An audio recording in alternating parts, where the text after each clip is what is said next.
Welcome back to iSober, a platform where we freely share our experience, strength, and hope. Our mission is to help those who may still be struggling, build a community of recovery, and remind everyone that no one has to do this alone. Before we get started, we'd like to let everyone know about our Linktree, where we offer resources to help anyone in the country find support they need, whether you're looking for a detox, inpatient treatment, rehab, sober living, or assistance navigating insurance coverage. We're here to help connect you with the right resources at no cost. Recovery is possible, and now it's a click away. Today, we're excited to welcome a special guest who not only coaches individuals in their recovery journey, but also helps people transform their lives through fitness and personal development. His passion is helping others build strength, both physically and mentally, and showing people that lasting change is possible. Please help us welcome Kevin, all the way from Oregon. And be sure to check out his website, sickestsurvival.com, to learn more about his coaching services, fitness programs, and recovery support. That's sickestsurvival.com. Yeah, hey, so thanks for the introduction, man. My name is Kevin Marvin, and I've been clean for just over 4.5 years. I struggle with addiction, IV drug use to meth and heroin for in the entire lifestyle. Uh, the whole in the entire, it took everything that I had before I even understood what I was losing, right? Today, now I'm a peer support specialist for my community mobile crisis response team. I'm also a fitness coach, a business owner. I'm a sole custody father of my 7-year-old daughter Zoe, and yeah, man, this is my story. So, life before recovery, like I didn't stumble into addiction. I was handed the environment. All right. Now, and that's not an excuse. That's just the reality. My dad was an addict and a dealer, and that was the world I grew up in. The warning signs, they were there early, but they were there long before I knew what they were. I just didn't know. I didn't know what these warning signs were because it was, again, all I knew. So it progressed the way it always does, right? Slowly, and then all at once, until I was a slave to the disease. So for me, hitting bottom, the short answer is prison. But bottom for me wasn't a cell. It was in a hospital room the day my daughter was born, Zoe. Um, the nurse offered me to, said, she's yours, she's right there, and you can hold her. And I looked at the nurse and I asked her for gloves, you know, um, and she kind of looked at me odd, and I said, "Look, I don't know when the last time I slept was, and I've been using IV heroin as well as meth, and I don't know, I don't want to touch her." And so they gave me gloves, and that moment, while it wasn't a fast fix. I held my daughter while I went back to the streets after I left the hospital. That room it was already doing work for me, right? And so yeah, moving forward, the turning point for me was actually years later. The last time I got arrested, being honestly the best thing that ever happened to me. It stopped me. It removed the option to keep going the way I was going. Okay, the fear of my daughter losing her dad permanently, like this haunted me the whole time I was in my addiction, through multiple close calls, overdoses, car accidents. It's not just the being absent, but not being there at all, right? Having a dad who spending the rest of his life incarcerated, or having to explain the story that well, where's your daddy? Oh, well, he overdosed. Dude, she's got to live with that embarrassment for the entirety of her life. Those were the things that broke through when nothing else could. And honestly, one very emotionless conversation with my mother right around the same time, and she said, Kev, I'm just waiting for the phone call. Not dreading it, not anticipating it. She was waiting. And when I said, "What are you talking about?" And she says, "Well, I'm waiting for the phone call that you're no longer alive." And she said it so emotionless that really Right, broke my heart. so normal for them. I actually just had the same experience with a buddy of ours, and it was a news report, and it said the name. It was the same name as my buddy, as our buddy that here where I work, but it wasn't him. And we were like, we believed it, We were like, well, there it is. So I get Yeah. that 100%, man. That is tough and painful. Well, and since then, throughout the process of early recovery, I've lost a few friends, man, and I've acquired and this isn't, it's not to dismiss it, but it's just the reality, play stupid games, win stupid prizes. And sometimes that prize is, our life. So No, and you're I do very want to, right. You're very right on so that. So I do kind of, I think we're gonna, tread into the early recovery stage for me, like not the in and out of incarceration, but when it really started sticking. Okay. When I got out of prison the last time, I didn't have a driver's license, and I was out of options. Okay. I had to do the right thing this time, and so I built a gas-powered bicycle to get to the gym and to school because I didn't have the car, no money, no license. Now, I graduated with a 3.97 GPA with business management degree. Okay, I won a pitch competition while I was there, and I want to be clear that none of it came from motivation, right? I didn't want to have to do all this. I didn't want to ride my bike, gas powered or not, rain or snow. I didn't want to do that. See, motivation is a feeling, and feelings are fleeting and they lie. Okay, it can't, my recovery was built on structure, from showing up when I didn't want to, from deciding that discipline was going to be my identity, whether I felt like it or not. Not, some people it's just for today. No, for me it was, this is who I'm becoming, right? It's just for right now, just for today, just for tomorrow. This is who I'm working towards, right? And the crazy part is the biggest tools that saved me, the biggest tools I had in my tool belt were the most boring ones, right? Routine, accountability, movement, doing it anyways. Here's what nobody, and throughout all of it, I had to learn myself, because either nobody told me or I wasn't listening.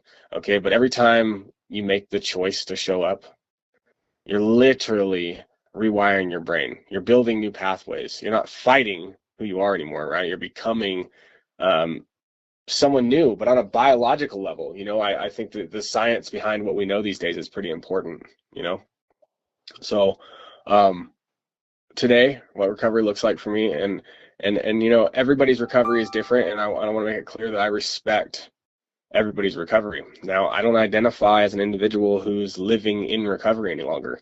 Um, that's my belief. I have recovered, and now I'm in a growth mindset where I am building. Okay. Now, my belief around that is recovery is trying to return back to where you were at before you fell, right? Before you started the downward journey. Once you hit that point, recovery as a lifestyle is one thing, but once you hit that point, I feel not in recovery no more. I've recovered and now I'm building. So, anyways, not to, stand on that too much. Let's talk about what it looks like today. Again, I think I've mentioned it earlier in here, but life in recovery today is pretty cool, man. I have full custody of my daughter. School days, I braid her hair every single morning. I run a fitness and a life coaching brand called Survival of the Sickest. You can actually check out my website, sickestsurvival.com. I've got some merch on there. And then I work on a crisis team, helping people who are exactly where I used to be.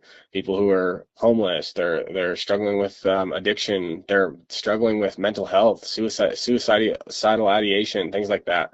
And here's a big game changer. It's something I pulled that a lot of people, it really, I think, surprised, is I legally changed my last name. Marvin is not my maiden last name. Tiefenbach is, but I legally changed my last name to my daughter's to break the generational cycle. All right. I mean, my dad was an addict, my cousin's addicts, my uncle, that whole side of the family, all addicts. And I wasn't going to pass down that curse to a little girl who had no introduction to that world. Right. So, as a message of hope for the individuals who are still in it. And here's what I want to know. And don't let it make you shy away. Okay. But none of this gets easier. Okay? It doesn't get easier. And if it got easier, more people would do it. But I will tell you one thing. Okay, while it doesn't get easier, you get better at handling it. It being life, it being the pain, the trauma, the struggles that you've dealt with. Okay, you don't slow down the people, the places, the things. You cut them out completely.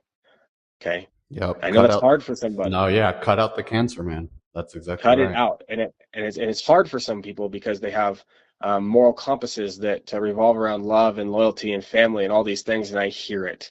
But the longer we push against the grain and we don't cut out the BS, the longer it continues, because the void that they leave, that void that all these people, places, and things leave, man, it creates space for something real to build, for you to become who you want to become, rather than be stuck in a mold that everybody knows you has. No, everybody knows you are, right? That void with, we replace that void now with free places, okay? Meetings, churches, gyms, coffee shops, right? Places where people are growing, places where people are growth minded, right? The version of you that you're looking for, it's not going to find you where you're at right now. It's just not. You don't find strength. You rebuild it one decision at a time, okay? I know some people don't like the term fake it to make it, but you know what? You're not that person anymore. You got to fake it till you become it, okay? Just keep choosing it and keep showing up. So in closing, I do want to leave off with 3 things that I'm grateful for. These are the 3 things that I put in perspective. Zoe, first and foremost, she's my 7-year-old daughter. Okay, a growth mindset. Okay, understanding where I've been is not where I want to be anymore, and what it takes to grow away from it. And purpose, and it's in that order. Okay, recovery, it's possible. We do recover. I don't believe in once an addict, always an addict. I'm not special. I'm not an exception. I'm what happens when someone stops wanting to feel ready and just starts building anyways. Okay, you can do the same thing, and we have to do it alone. There's plenty of resources out there, but you have to choose it every single day. You have to choose familiar or you have to choose better until better becomes familiar. No, and you're very right on that, man. And I do like how you put your testimony out there without getting stuck on the war stories, because it's not about the war stories. It's what happens after it. War stories are important, but man, it's what you do after that really matters. I like this. I really do. So let me I ask appreciate you, it. let me ask you a couple questions. So I'm a peer support here in my state of Oklahoma as well. Love Tell that. us a little bit about how you got into peer support. Where are you from? I'm sorry if that's okay to question. Yeah, so I'm actually on the West Coast. I'm in Oregon. Okay. Um, And yeah, no, for me, so the short version of that story is that I went to school, I got a degree, an associate's degree in business. However, I wasn't going to school for a degree. I was going to school so that I could bury a past of destruction Oh, with accomplishment. See, I have a long criminal record, and so I needed to bury it with not just accomplishments like, oh, I bought a car. No, I needed to bury it in accomplishments that were in the eyes of the public.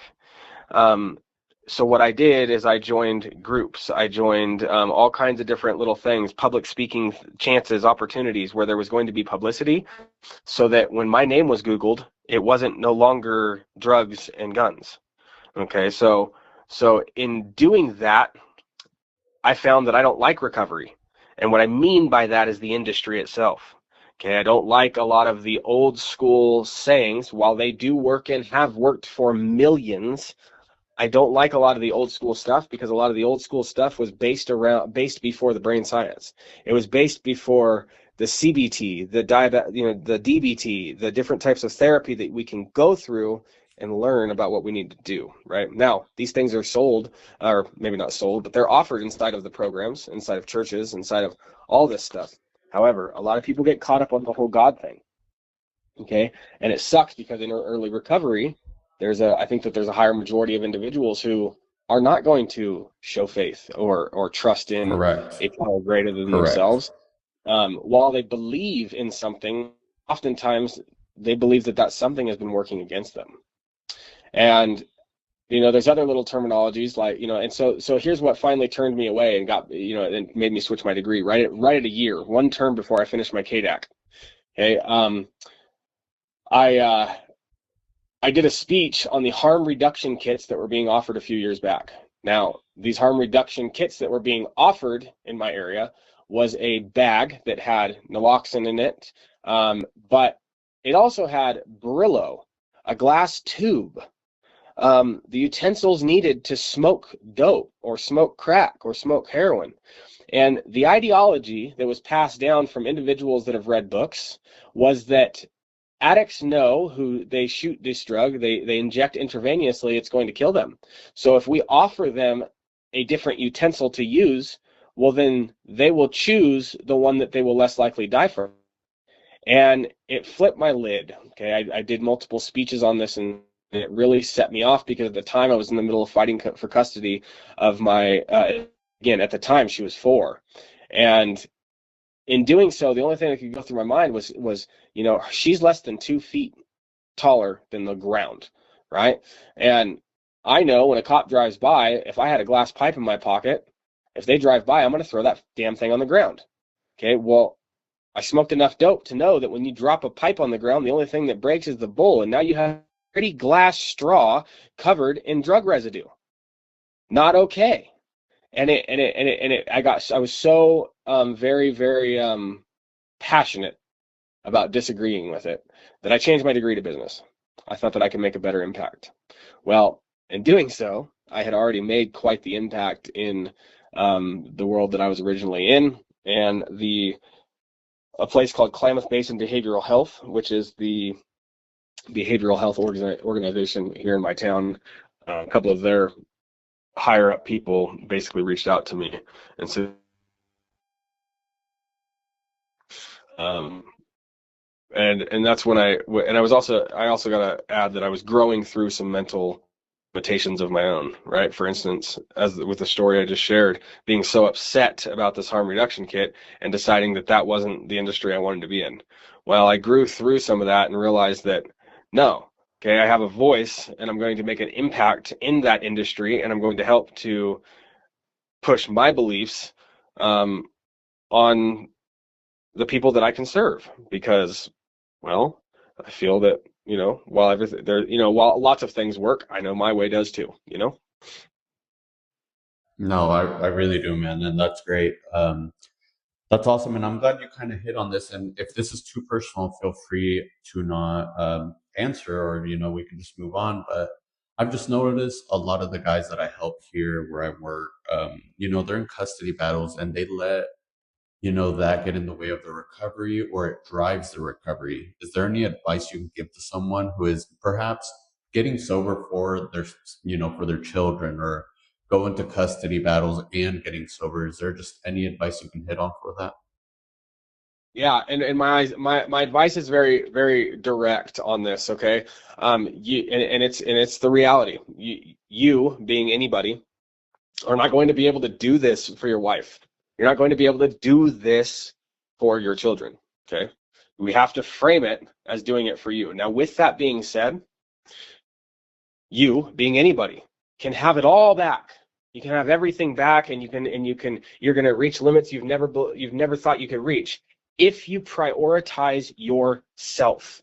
Now, often people think that prioritizing yourself is self-centered. You need to prioritize your family, your kids come first, all that stuff. Okay, I do respect that. However, there's a couple different angles here. The only person that everything in your life is temporary. Everything.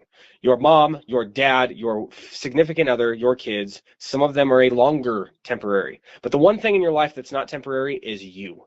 So you got to prioritize number one. Now, once you've prioritized number one, you can fill your cup up. Okay? When you fill your cup up, your pitcher, you can then pour into the people that are depending on you, that need you. Okay? Now, when I say you can't do it for somebody, okay, you have to find it in for instance, okay, you can't do it because your kids need a dad, but you can do it because you want the best dad you can be for your kids. Does that make sense? Oh, no, yeah, that's very well put. I really like that, man. All right, man. Well, I really appreciate you sharing today. Is there a closing message you would like to give someone out there, perhaps contemplating sobriety, or maybe having a hard time staying in, the recovery program? Any final thoughts? You know, one of the biggest things I did, and I didn't do it intentionally, was that I learned to believe in myself. And for me, hindsight 2020, I now see that I had a lot of people that believed in me. There's a lot of things out there to believe in, and there's a lot of things out there that'll help you believe in yourself. But until you believe in yourself, until you attempt to believe in yourself, the struggle is going to be a lot more significant. It's going to be a lot more serious. Okay, so reflect on who you are and stop trying to search for who it is that you're supposed to be, and start becoming who it is that you want to be, one day at a time. No, that's amazing. All right, man. That's awesome. Well, If there's nothing else, I will go ahead and end the call. I will later do like a little closing. And is it okay if I shout out your sickestsurvival.com? Yeah, absolutely. Yep. Cool. Website actually just launched a brand new website yesterday. I just got it relaunched, and some of the gear on there is going to be gone for good here pretty soon. So, Get that'll it be while you cool. can, huh? Get it Get while it you while you can. can. You said you're where out in Oklahoma? I am out here in Oklahoma. Yes, sir. Right on, man. Love that. Let's stay connected. As these years go on, this is just the beginning for you. I already know. And this is just the beginning for me, right? I'm looking forward to being able to make an impact. We'll follow each other and see where No, for things sure, go. man. I've been seeing your pages, and the part that I agree on that you were talking about how, the recovery programs were written in the past. I mean, they didn't have social media back then. They didn't have all these things to put into mind today to help others recover. And that's my biggest thing. I want to become a resource king to where I can help anyone in the States or even bigger with Yeah. resources. And that's essentially what I'm trying to do. So a part of that is networking. And this is exactly what we're doing. We're working our Yeah, program, absolutely, how dude. we can do it. Yep. I totally love that, man. Because on that, the program being written so long ago, man, people drop in my comments sometimes and they touch on, oh, so the 12 steps. And I can't, I know that I could just stay quiet, but I can't help but make sure to correct people and make sure to drop in every response that I can that, yes, I am, my life has revolved around some of the principles that are also taught in the 12 steps. Okay. But the 12 steps for me personally were too rigid. And they also came with something that you mentioned earlier in this call, the war storing. Okay. Those rooms often come with that right there. It comes with the same people for me that I used with. Right. Okay. So Yes.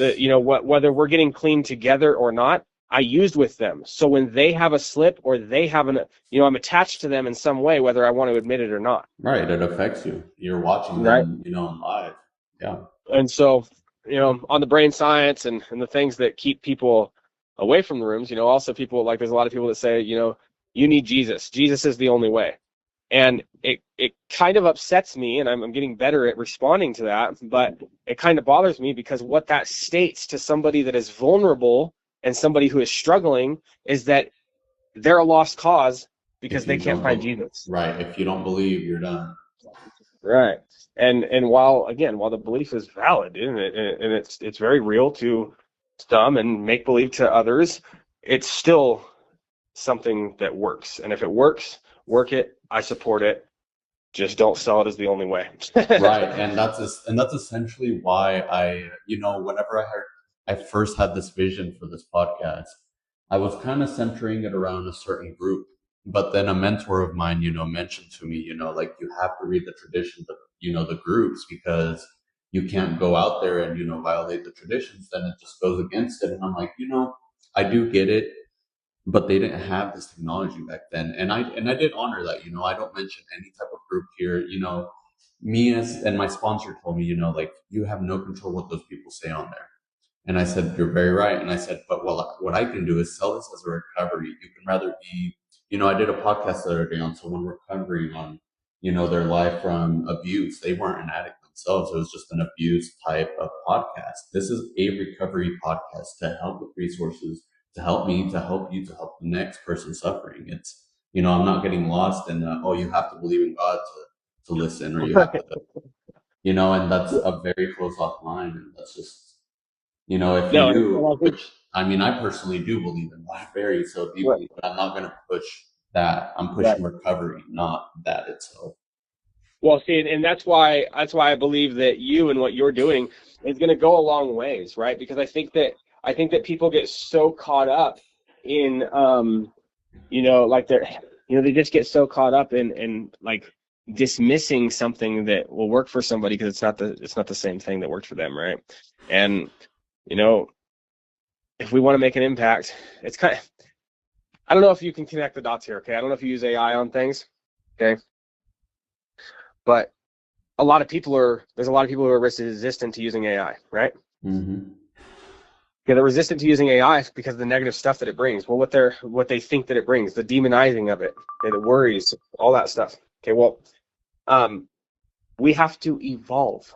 Right. We're meant to evolve. So for the people who are resistant towards using AI, and I'm not saying this is a threat, I'm saying anything like that to scare anybody, but you're going to get left behind. Yeah, You're going to that's get right. left. You're going to get left behind. It is a tool that's here and needs to be used. Now, in tying it together back to the recovery world, right? Like, okay, back in the day when the recovery program came to, there was only a couple things that worked, and that's why people were so strong on those couple of things. But now, man, there's virtual meetings. You don't have to go sit in the rooms. You don't have to leave your house. Now there's so many more capabilities. There's support groups, Yes. podcasts, support groups, media, and if we can flood the media with acceptance of, Positivity. yeah, exactly. Now there's the hard line though. We can spread positivity, but we have to be careful with the acceptance side because we end up accepting and enabling. You know what I mean? Right. No, yeah, I do understand that. And that's why this is so dangerous. Sometimes I do get kind of like, am I even helping these people? But that's at the end of the day, we cannot get lost in like the what ifs. We can only share what we know and what Right. we use and what, like you're very right about that AI stuff. I'm about a 50-50 on it. Now, I won't put all my, like, I want to write a book, and that's kind of the next thing that I'm kind of headed towards. But I definitely will be asking it questions, but will not write it on a computer. I will write it on pen and paper, and then eventually, once it's all done, have to submit it on a computer. But I am kind of like weary on AI, but I definitely do use it. So here's something that might, just something I want you to think about, right? Because I love the idea. I'm actually in the middle of doing something similar, writing a book, and here's something to think about, right? Okay, AI has the ability to research formats. Formats is what sells, right? Formats is what's going to get people's attention. That's why when you see a reel go viral and it's something super stupid, it's because somebody followed a proven format, right? So same thing with books. Now, AI can help you to organize that, but AI can also help you to know things that you wouldn't have previously known about yourself, if that makes sense. So you can ask it Yes. to interview you, and then based on the interviewing of you, it can help you write exactly what is going to sell. And I think people get caught up in where, well, yeah, but it's not about selling or how much money you can make. No, it's not about selling and how much money you can make, but it is about how many of them you can sell, because the more you sell, the more of an impact you make. No, yeah, that's exactly right. At the end of the day, this is not a business, but if the business grows, guess what? It's going to reach more people. That is Exactly. right, man. Love it. Love it, All bro. right, Well, man. cool, man. Thanks so much for your time, man. And yeah, make sure you let me. Are you gonna share that podcast on Facebook too? I am. I'm actually Cool. working on. So I'm gonna do video podcasts here in July when I get my setup complete, and then Yeah. so right now I'm gonna do like also YouTube, all that, but they're only gonna be audio podcasts on YouTube. So once I get them all up on YouTube, I'm gonna share on Facebook, and then that's whenever I'm kind of creating that growth right now. So right Okay. now it's only Spotify, but like I said, within the next week it's gonna go YouTube and then Facebook. So Okay, but I'll you definitely are on keep. Spotify though. Yes, Spotify is Okay, where you cool. can find us. Sweet, Yes, sir. sweet, man. Awesome, Yeah. man. Hey, Well, thank you so much for doing this, and I really believe in the movement you're creating. It's definitely it's awesome, man. well, I appreciate you, brother. And if you know anybody in the recovery world who's ready to kind of lock their health down, I do. I run an awesome fitness program, both nutrition, custom nutrition, custom training. It's all through an app, so I do it remotely. Um, As we close today's episode, we want to thank our guests for sharing their experience, strength, and hope with us. Stories like this remind us that recovery is possible, and no matter where you are in your journey, you never have to face it alone. If you or someone you know is struggling with addiction or needs help finding detox, rehab, sober living, or assistance with insurance, be sure to visit our link tree. We are committed to helping people get connected with resources they need, regardless of where they are. A special thank you to our guest, Kevin, for the incredible work they do, helping people in recovery, fitness, and personal growth. To learn more about his programs, services, visit siggasurvival.com.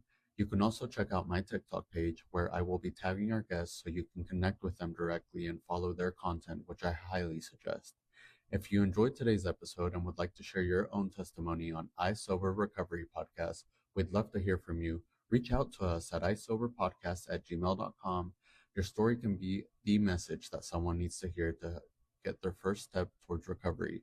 Remember, no matter how far the scale you've gone, recovery is possible. Keep showing up, keep putting in the work, keep faith in the journey, one day at a time.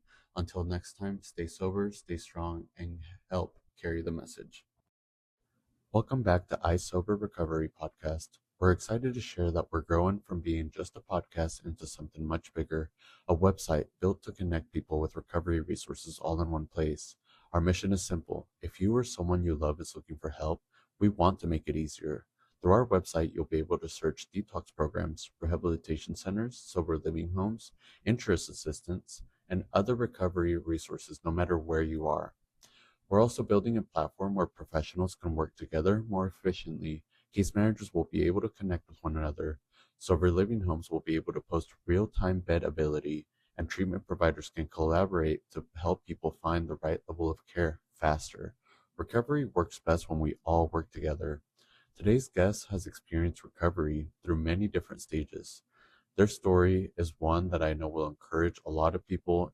It's honest, it's real, and it reminds us that recovery isn't a straight line. I personally walked